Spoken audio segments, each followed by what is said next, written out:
Mayapur নিতাইগড় kitchen থেকে সবাইকে স্বাগতম। আপনারা কেমন আছেন? আশা করি ভগবানের কৃপায় ভালোই আছেন। আজকে নিয়ে এসেছি একটা শাকের রেসিপি।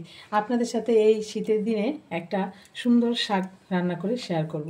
আজকে রান্না করব বেতে শাক। আমরা সবাই বেতে শাকের ভাজি, তারপরে শাক কুচিয়ে রান্না করি, কিন্তু শাকের যে একটা চচ্চড়ি সেটাই আজকে আপনাদের সাথে শেয়ার করব। বেতে শাকের চচ্চড়ি। এই যে বেতে শাকগুলি কিন্তু আমি কুচাইনি, দেখুন এই যে মানে একদম গুঁড়াটা এরকম টেনে ফেলে দিয়েছি, ফেলে দিয়ে পরিষ্কার করে ধুয়ে নিয়েছি। এটা আর কুচাবো না, এটা এরকম গোটা গোটাই থাকবে। তার সাথে এখানে নিয়েছি একটু বেগুন আর একটা আলু। এখন আমি শাকটা প্রথমে রান্না করে আপনাদের সাথে দেখাচ্ছি। এই যে এখানে নিয়েছি আমি বড়ি, মাছের ডালের বড়ি। তেলে দিয়ে দিচ্ছি, তেলটা গরম করে নিয়েছি। এখন প্রথমে আমি বড়িটা ভালোভাবে লাল করে ভেজে নেব। দেখুন বড়িটা আমি লাল লাল করে ভেজে নিয়েছি, তুলে নিচ্ছি।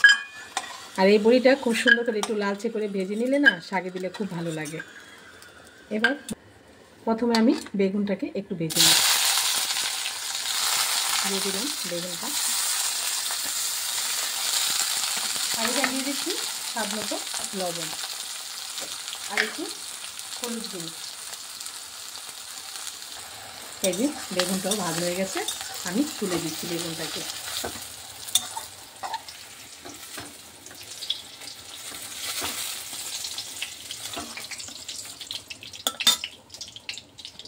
এবারে কড়াতে আমি এই যে ফাটিয়ে নিয়েছি কাঁচা লঙ্কা দিয়ে দিচ্ছি। কাঁচা লঙ্কাটা একটু ভাজা ভাজা হলে এখানে দিয়ে দিচ্ছি এই যে আলুটাকে। আমি আর এখন আলু তেল দিইনি, ওই অল্প তেলেই ভেজে নিচ্ছি। এই যে আলুটা একটু ভাজা ভাজা হয়েছে, দিয়ে দিচ্ছি শাকটা। লবণটা মানে বুঝে দিতে হবে, যেহেতু শাকটা এখন অনেকটাই আছে কিন্তু বোঝে যাবে। সামান্য একটু হলুদ দিবি। এবার ভালোভাবে একটু নেড়ে ছেড়ে শাকটাকে আমি দেখে দিই 2-3 মিনিটের জন্য একটু সিদ্ধ হতে দেবো।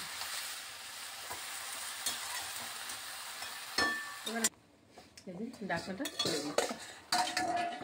এই দেখুন শাকটা একদমই মজে গেছে। এখন শাকটা আমি নামিয়ে দিচ্ছি।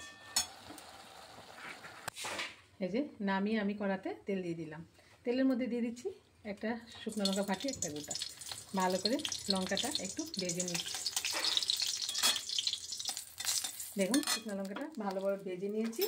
এখন দিয়ে দিচ্ছি এখানে এই যে কালো জিরে আর একটু সুন্দর ফ্লেভারের জন্য একটু হিং গুঁড়ো।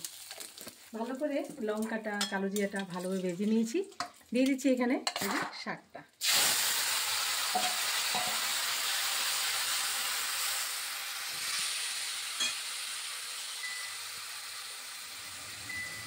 এই যে শাকটা ভালোভাবে একটু নেড়ে চেড়ে নিয়ে এই যে এখানে ভেজে রাখা বেগুনটাও দিয়ে দিচ্ছি।